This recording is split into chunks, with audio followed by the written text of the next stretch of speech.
In Jerusalem was daar 'n plek wat hulle genoem het die poel van Bethesda. En elke dag het daar 'n engel gekom en die water van die poel geroer.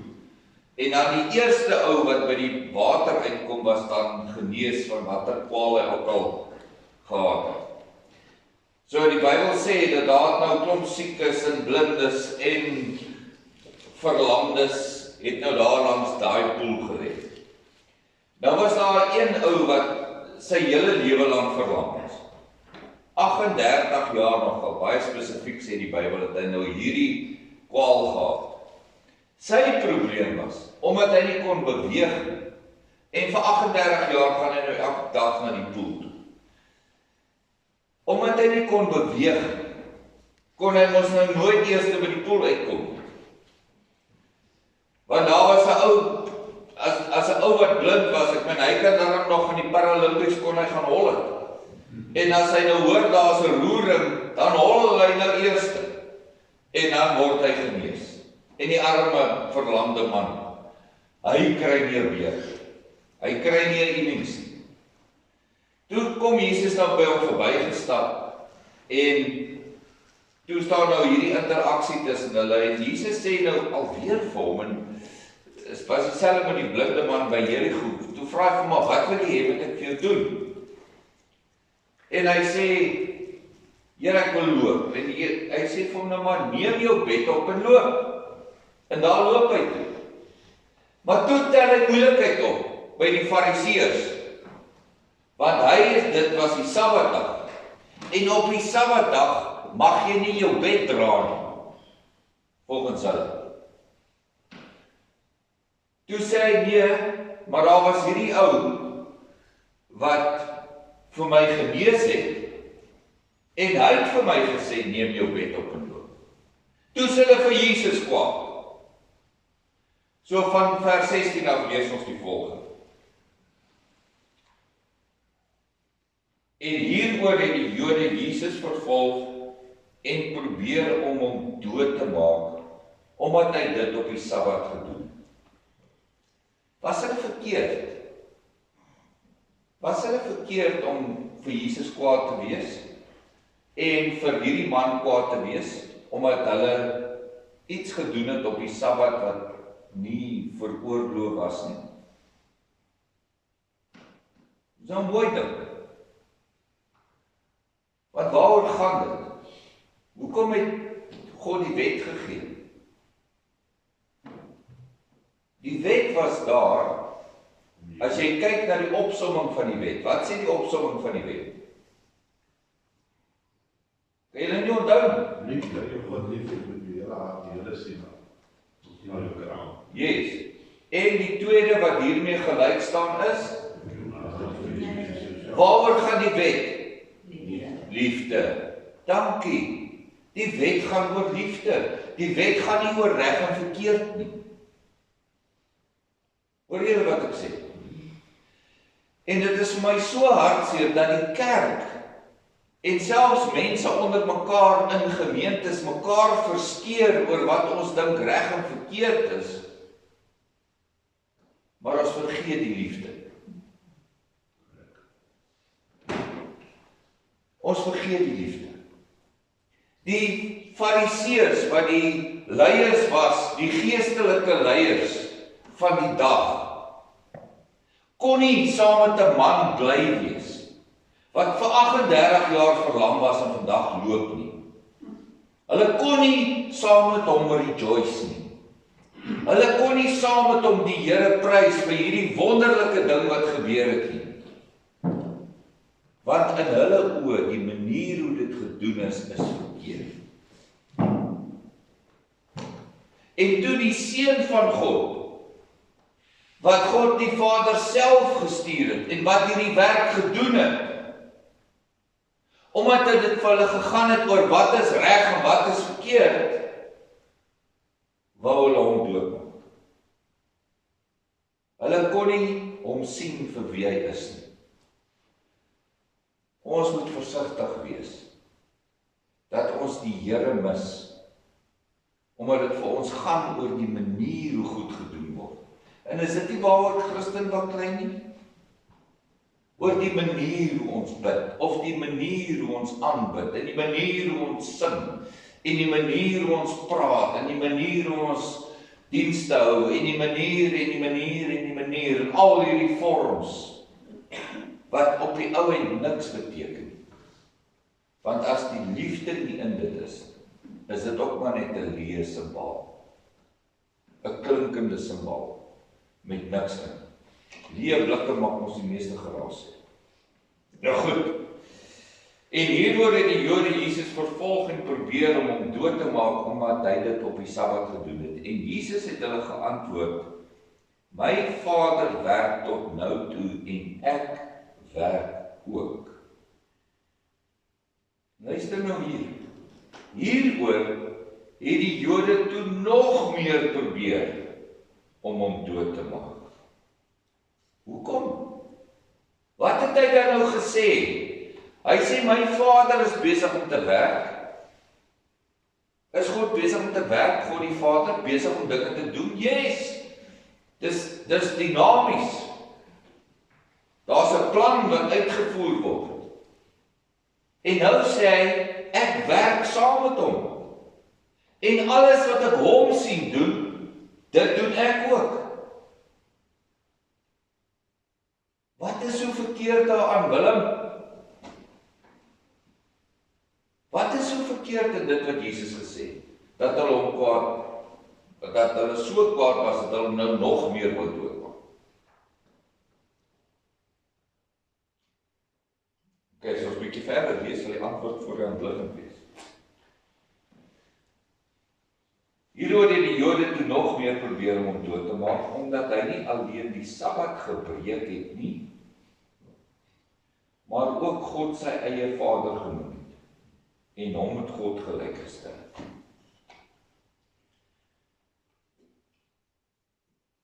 Ek het dit al genoem, dat ek dink ons sê te maklik, nee, miskien is dit nie die regte woord nie. Ons verstaan nie heeltemal wat ons sê, wanneer ons sê dat hy is ons Vader. Die Jode het dit verstaan. Die Jode het verstaan wat dit beteken as jy sê, God is my Vader. Want dit beteken dat ek uit hom voortgebring is, en dat daar iets van hom in my is, en ek kan maak wat ek wil. Ek kan dit nie aandoen nie.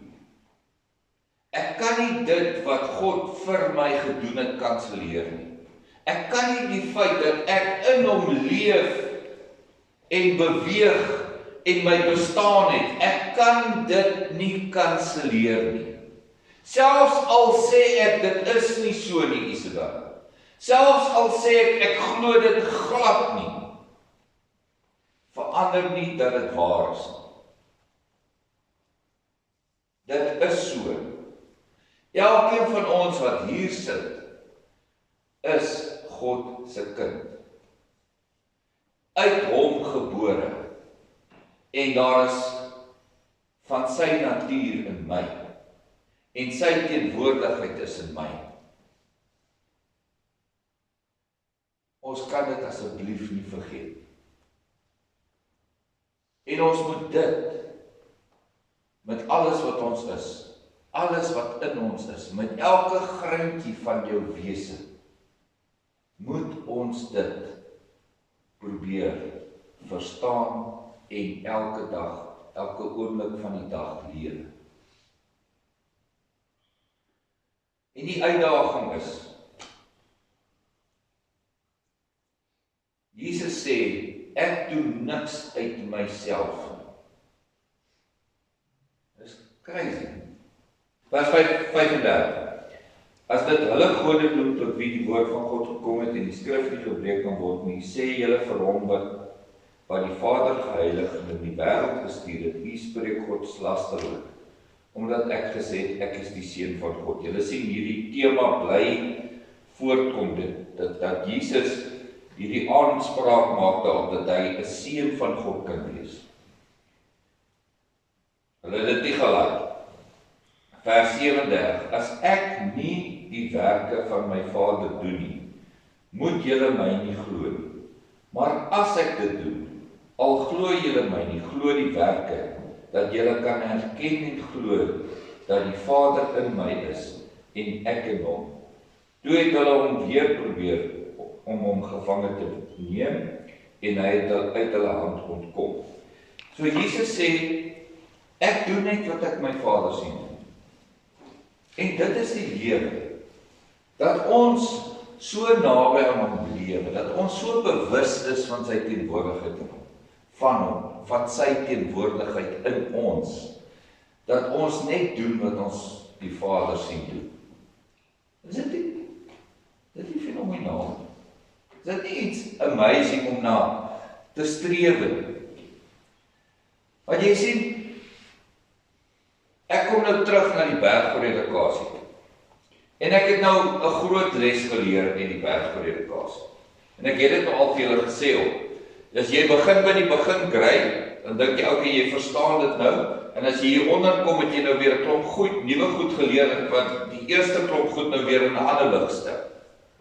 Nou moet jy weer begin. En so raak dit jy raak in hierdie spiraal. En dit is 'n lekker spiraal, want hy vat jou al dieper en dieper en dieper en dieper en dieper in hierdie waarheid van dit wat Jesus kom preek het, wat Jesus kom sê. En hy het gesê, bekeer julle, want die koninkryk van God het naby gekom. En nou skielik, as jy dit lees, dan besef jy, maar Jesus het eintlik net een boodskap gehad. Ons het 'n Vader, en daai Vader is hier, en nie in 'n tempel nie, maar binne in elkeen van ons. Nou lees ek waar hy vir hulle leer hoe om te bid. Nou ek gaan nou maar 'n bietjie kontroversieel wees, maar dis ook alraai, julle ken my so. So toe ek by Jullehoods die skooltjie kom, was die gewoonte dat hulle die Onse Vader saam bid in die oggend. Toe sê ek vir hulle, okay, kom ons gaan kyk in Matteus 6 oor die Onse Vader. Wat sê Jesus oor die Onse Vader? Jesus sê, sy disippels kom na hom toe en sê, Here, leer ons hoe om te bid. Hy sê, as jy bid, gaan na jou binnekamer toe. En daar bid jy tot jou Vader wat nie gesien word nie. Hy sê, moenie soos die klomp heidene en die fariseërs wat op die straathoeke hardop staan en bid nie. Sê nou maar, wat doen ons dan nou met die Onse Vader? Ons bid dit hardop, want dit is 'n ruimte. Hy sê, gaan na jou binnekamer toe, en daar bid jy tot jou Vader.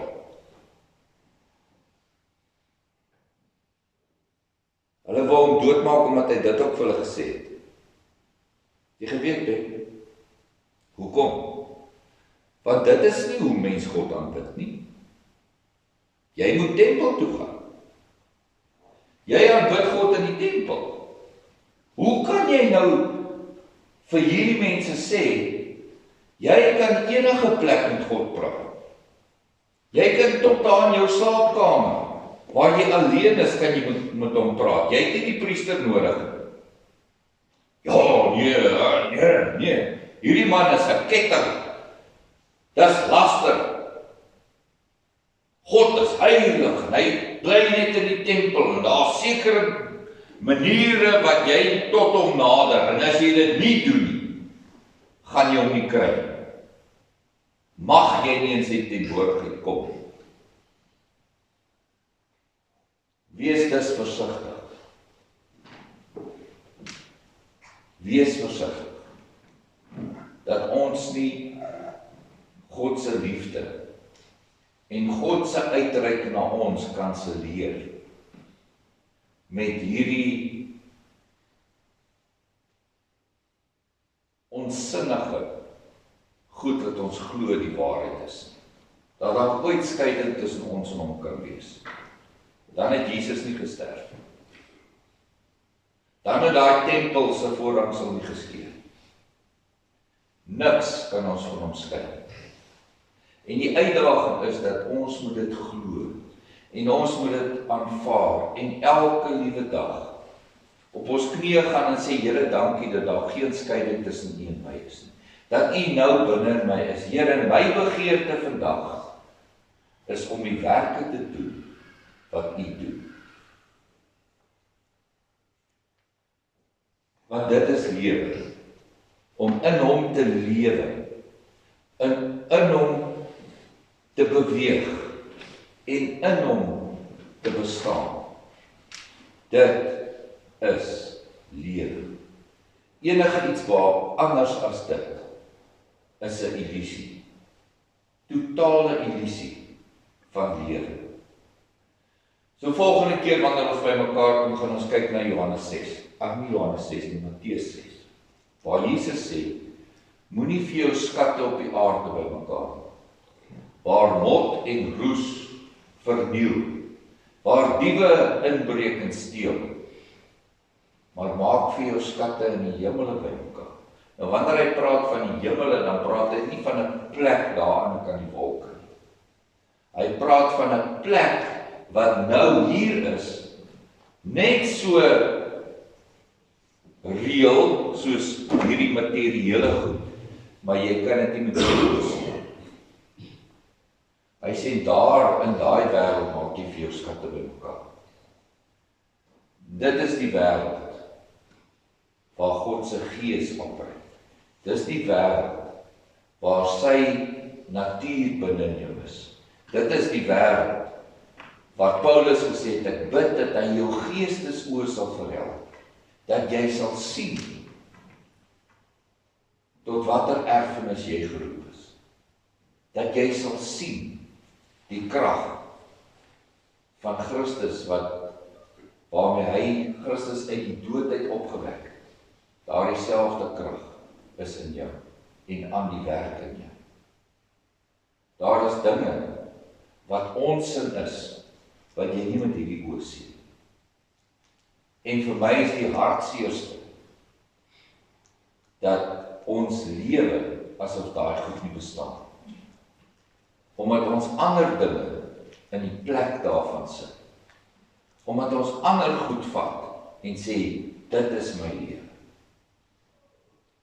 Omdat ons dink my lewe is om aanvaarding te kry in 'n ander ou se oë.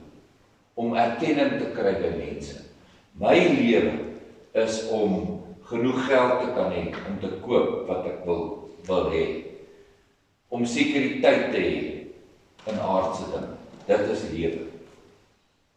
Om terug te kan kyk en te sê, joe, ek het 'n verskil gemaak. Ons dink dis lewe. Dis 'n illusie van lewe. Lewe is om te doen dit wat die Vader besig is om te doen. Jy sien, wanneer jy in daai plek kom, wanneer jy begin sien waarmee hy besig is, en jy stap saam met hom en jy doen wat hy doen, dan hoef jy nie bekommerd te wees oor die uitslag nie. Jy hoef nie te bekommerd te wees oor die proses nie. Jy hoef oor niks bekommerd te wees nie. Want jy is nie in beheer. En dit is 'n fenominale plek om te wees. En dis hoekom Jesus gesê het, moenie oor jou lewe besorg wees nie. Kan ek jou vra vanoggend, is jy besorg oor jou lewe? Is jy besorg oor enige aspek van jou lewe?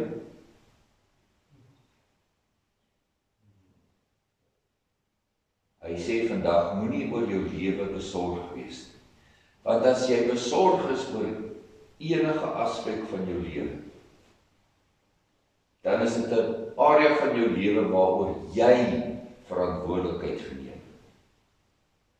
Jy het daai mantel aangetrek en gesê, ek is koning van hierdie deel van my lewe.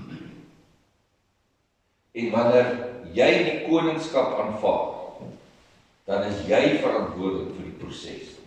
Jy is verantwoordelik vir die uitslag. En dis wat jou maag op 'n knop laat trek.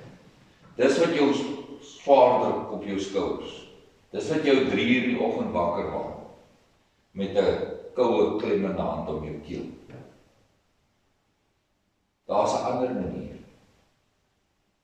Bekeer jou, want die koninkryk van God het naby gekom. En ons is deel van sy koninkryk. Nie hy deel van ons koninkryk. En ek sê weer wat ek vir julle ruk terug gesê het, in my lewe, in my koninkryk, het ek gesê, Here, ek gee alles vir jou. Here, in my lewe is U alles. Dit het nie gewerk nie. Want wat was fout? Was nog steeds my lewe. Was nog steeds my koninkryk. Nee. En ons dink dit is wat dit is om 'n kind van die Here te wees, is om te sê, Here, hier is my lewe, ek gee, kom, wees die koning van my lewe. Die Here sê, ek is nie die koning van jou lewe. Jy is deel van my lewe. Ons is deel van sy koninkryk. My lewe was nog nooit myne om vir hom te gee. Was nog altyd sy.